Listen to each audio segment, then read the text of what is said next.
В 1797 году Марта Вашингтон писала в письме к своей подруге из Филадельфии, что ее муж, первый президент США Джордж Вашингтон, заключил пари с несколькими джентльменами о том, что не покинет этот мир ранее 1800 года. Далее Марта выражала уверенность в том, что так и будет, поскольку здоровье ее супруга не вызывало никаких опасений. Однако Джордж Вашингтон до 1800 года не дожил.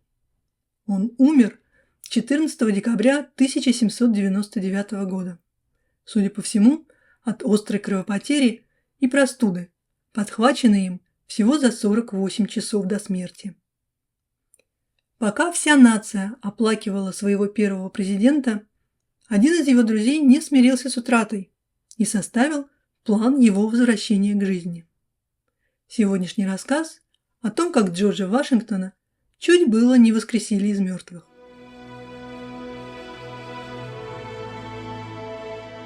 Выйдя в отставку, Джордж Вашингтон ежедневно объезжал верхом свои довольно обширные угодья в поместье Маунт-Вернон. 12 декабря 1799 года он попал под снег и ледяной дождь. Вернувшись домой поздно, Вашингтон решил не заставлять домашних ждать себя, не стал переодеваться к обеду и остался в сырой одежде. За эту демонстрацию хороших манер он заплатил высокую цену. 14 декабря посреди ночи бывший президент проснулся от того, что ему стало трудно дышать. Он разбудил жену и сказал, что плохо себя чувствует. Марта, увидев, что тот буквально еле дышит и с трудом разговаривает, позвала на помощь бывшего адъютанта Вашингтона Тобиаса Лира, который после отставки президента оставался его секретарем. Марта попросила Лира позвать врачей, а Вашингтон потребовал также прислать к нему управляющего одной из его ферм Олбина Роллинза, который умел делать кровопускание. В XVIII веке эта варварская традиция была необычайно популярна. До прибытия врачей и кровопускателя Лир приготовил для Вашингтона микстуру из патоки, уксуса и масла в надежде снять отек с горла. Однако тому не удалось сделать ни одного глотка, он буквально едва не захлебнулся этим снадобьем. Прибывший кровопускатель Роллинз выпустил из президента полпинты крови.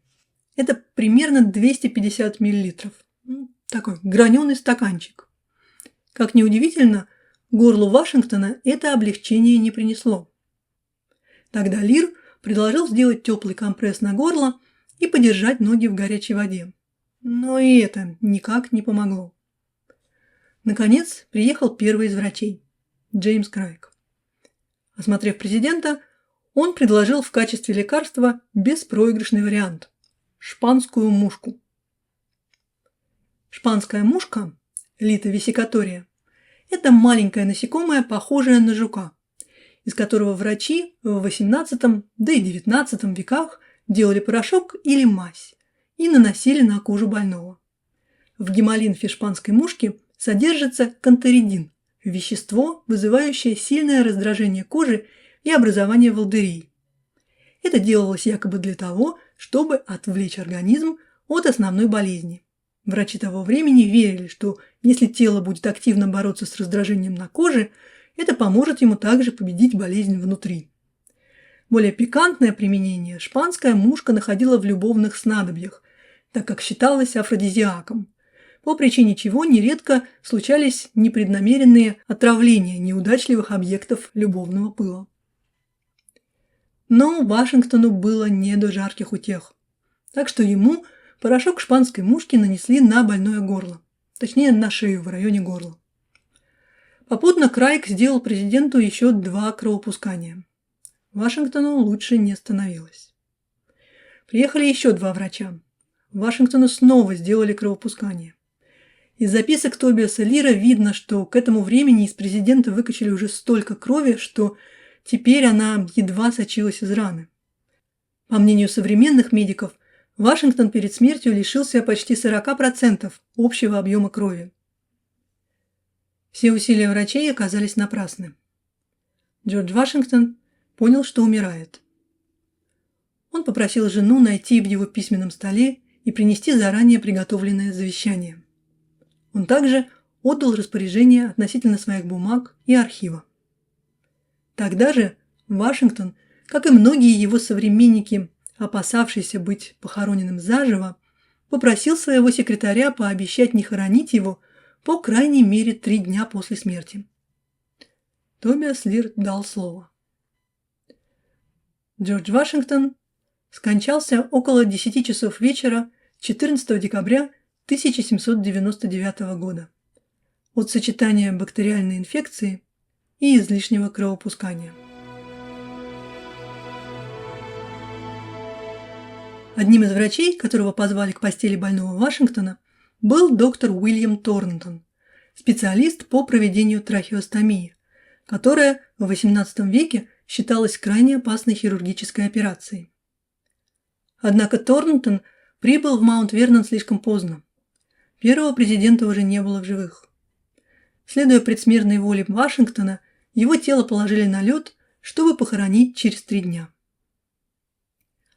Обсудив с присутствующими историю болезни и обстоятельства смерти президента, доктор Торнтон придумал план, который, как он верил, сможет вернуть Вашингтона к жизни. Вопреки соблазну немедленно назвать его сумасшедшим, Торнтон, похоже, все-таки таковым не был. Он просто был прогрессивным врачом, который получил образование в лучших медицинских школах Европы и в своей практике использовал передовые на тот момент медицинские методики. Торнтон родился в 1759 году в Вест-Индии, но вырос в Англии и получил образование в Шотландии и Франции, после чего переехал в Соединенные Штаты и стал гражданином США. Помимо занятий медициной, доктор Торнтон также был архитектором-любителем.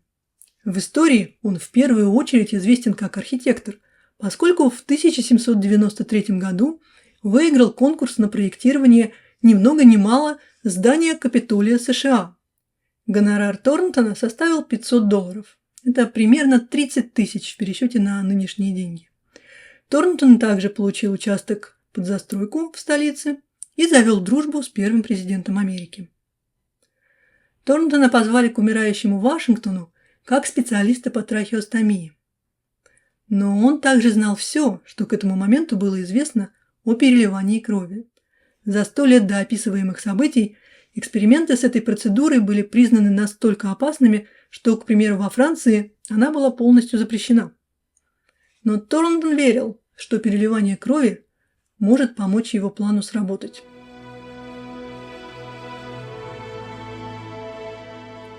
Представления о роли сердца, крови и кровеносной системы в нашем организме оставались неполными или, прямо сказать, ложными вплоть до начала XX века.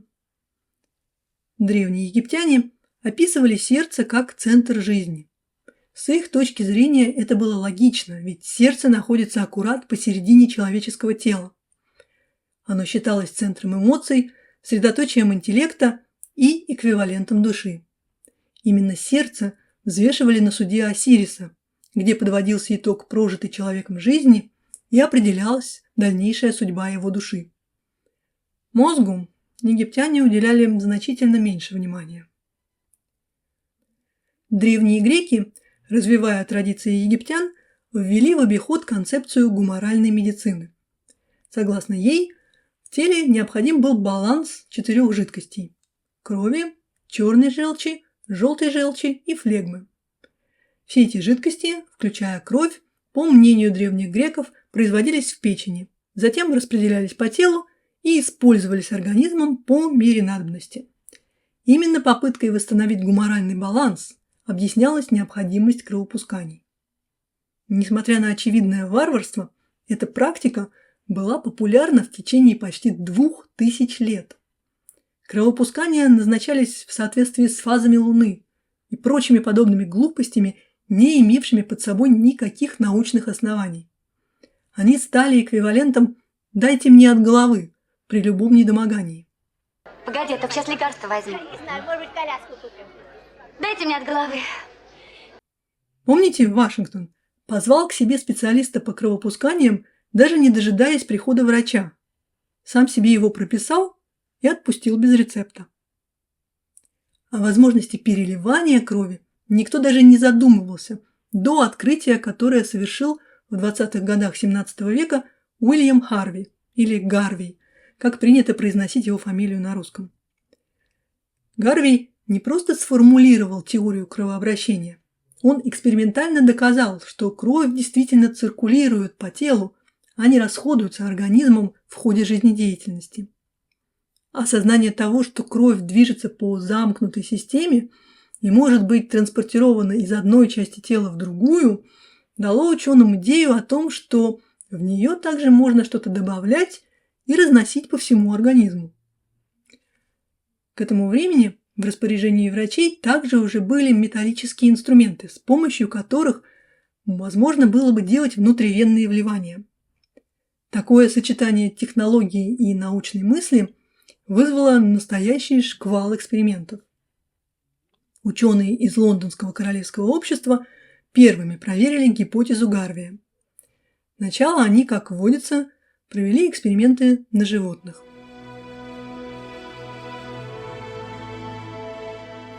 В 1656 году Кристофер Рен, тот самый, что спроектировал собор Святого Павла в Лондоне, как там много у нас сегодня архитекторов, так вот, Рен проверил теорию Гарвия, введя в вену собаки вино и эль. Неудивительно, что собака опьянела. Эксперимент Рена подтвердил, что кровь действительно разносится организмом по всему телу. Один из коллег Рена по Оксфорду, врач по имени Ричард Лоуэр, начал с того, что попытался ввести в вены собаки другие вещества. К примеру, теплое молоко или бульон. Эти живодерские эксперименты были гораздо менее успешными. Однако они заставили Лоуэра задуматься о том, нельзя ли поменять кровь между двумя собаками, можно ли ее переливать. В 1666 году Лоуэр успешно перелил кровь от одной собаки к другой. Получившая кровь собака спрыгнула со стола, отряхнулась и убежала прочь, не испытывая каких-либо видимых недомоганий. После первого успешного опыта Лоуэр повторил его еще 3 раза с теми же результатами. После этого по всей Европе стали проводиться эксперименты по переливанию крови от одного животного к другому. Но одновременно ученые задавались вопросом, не изменит ли переливание чужой крови природу реципиента. Роберт Бойль, чье имя знакомо нам из курса школьной физики благодаря его работам о газах, размышляя о переливании крови, составил список волновавших его вопросов. Его в частности интересовало, станет ли свирепая собака, которой влили кровь трусливого пса, более послушной? Или приведет ли переливание крови пуделя к тому, что у собаки с прямой шерстью она начнет завиваться? Ученые также задавались вопросом, безопасно ли вообще делать человеку переливание крови. Если кровь и душа связаны, то переливание крови может угрожать самой душе человека.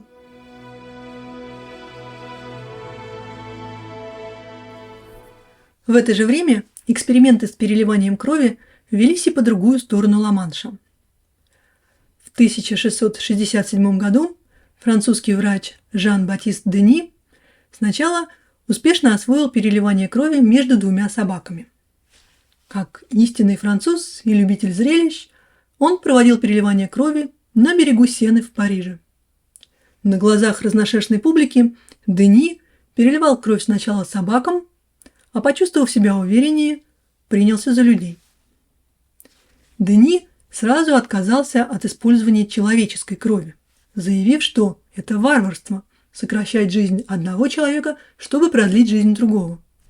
Вместо этого он использовал кровь животных, оправдывая это тем, что она чище человеческой, поскольку животные не пьют алкоголь и не сквернословят. Железная логика. В июне 1667 года Дени перелил кровь ягненка 16-летнему подростку, давно страдавшему от лихорадки. И на следующее утро объявил, что мальчик выздоровел. Затем Дени перелил кровь ягненка 45-летнему мяснику, который согласился на процедуру при условии, что ему заплатят. Мясник тоже остался жив и на следующий день, как ни в чем не бывало, занимался своими обычными делами, разделав ягненка, чью кровь ему перелили накануне. Видимо, из благодарности. Сообщения о достижениях Дени сподвигли английских ученых из Королевского общества в ноябре 1667 года также сделать переливание крови животного человеку.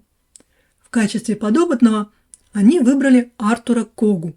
Этот 32-летний выпускник факультета богословия Кембриджского университета считался очень странным и экстравагантным человеком, но по-простому ненормальным. Не осталось внятных объяснений, в чем конкретно состояла ненормальность Коги, за исключением того, что он изъяснялся с окружающими исключительно на латыни. Потому врачи считали, что его мозг немного перегрет. Вот переливанием крови Когу надеялись излечить от деменции, остудив его мозг. Кровь ягненка переливали при помощи перьев и серебряных трубочек. Кога получил 20 шиллингов и отпраздновал это, выпив канарское вино и покурив трубку. А спустя 2 недели процедуру повторили. Однако ненормальное поведение Коги после этого заметно не изменилось. Более того, он написал жалобу в Королевское общество на то, что с помощью овечьей крови был превращен в овцу. Так и подписался. Агнус Кога. Кога-овца. В общем, было не похоже, что психическое состояние Коги как-то улучшилось после 2 переливаний, что, безусловно, слегка притушило энтузиазм английских экспериментаторов. Самым же большим провалом в опытах с переливанием крови людям стал случай с французом Антуаном Маруа, еще одним психически больным, которого Дени пытался в Париже лечить с помощью телячьей крови. 2 переливания прошли с явными признаками гемолитической реакции. Это когда иммунная система реципиента отторгает и разрушает красные клетки донорской крови. На 3-м переливании настояла жена Маруа. Но у Антуана внезапно начались судороги, и он умер, так и не получив ни одной дополнительной капли крови теленка. Вскоре после этого вдова Маруа подала в суд на Дени, обвинив того в убийстве. И хотя в итоге выяснилось, что на самом деле эта жена отравила Маруа мышьяком, а ее, в свою очередь, подкупили неустановленные противники эксперимента, чтобы очернить репутацию Дени, общественное мнение оказалось настроено резко против Жана Батиста. В результате судебного разбирательства в 1668 году переливание крови во Франции было полностью запрещено как небезопасная процедура. Эксперименты на эту тему остановились на ближайшие 150 лет по всей Европе.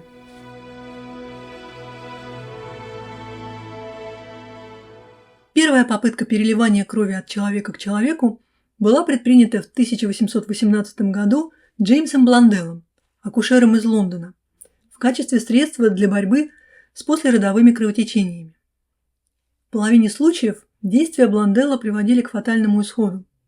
Однако выполненные им успешные процедуры привлекли внимание медицинского сообщества и подтолкнули прогресс в этой области.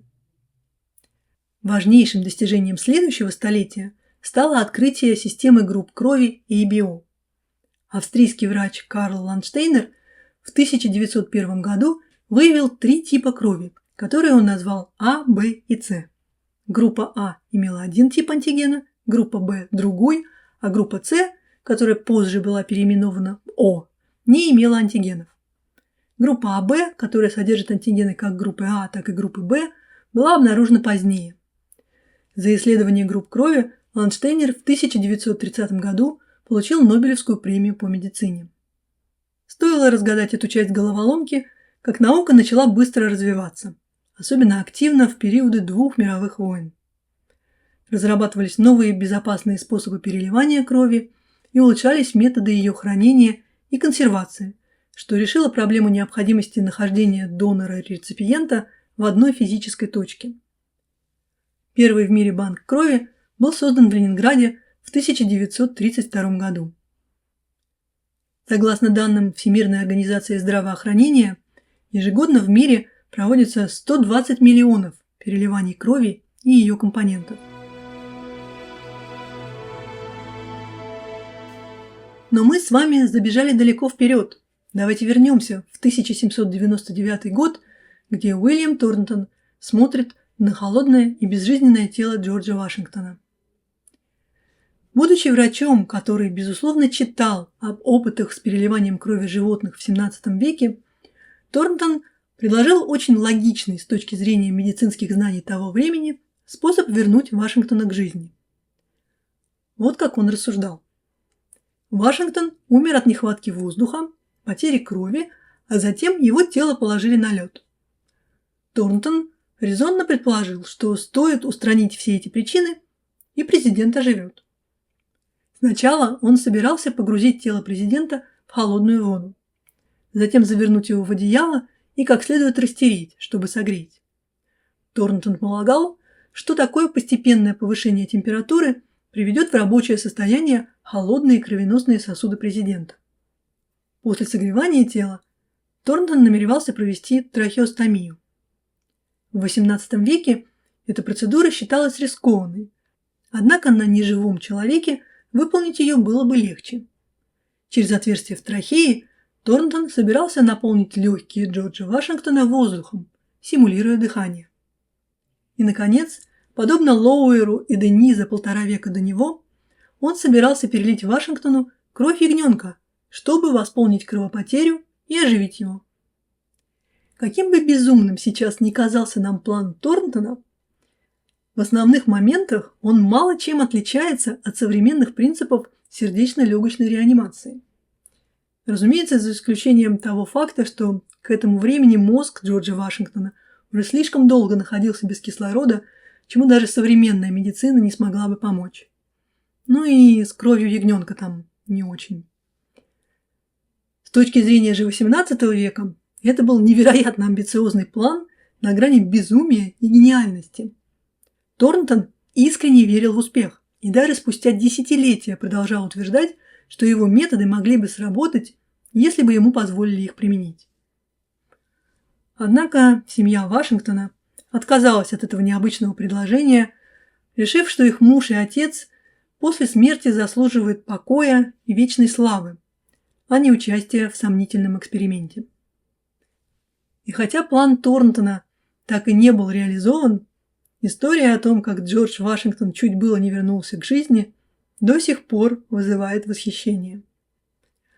Она также напоминает нам, что хотя наука не всегда может победить смерть, сегодня у нас есть мощный инструмент для спасения жизней – донорство крови. В отличие от отчаянных экспериментов прошлого, сейчас донорство крови – это проверенный, безопасный и важный способ помочь тем, кто борется за свою жизнь. Если вам понравилось видео, поставьте лайк, подпишитесь на канал и поделитесь своими мыслями в комментариях. Спасибо, что досмотрели до конца, и до следующих встреч!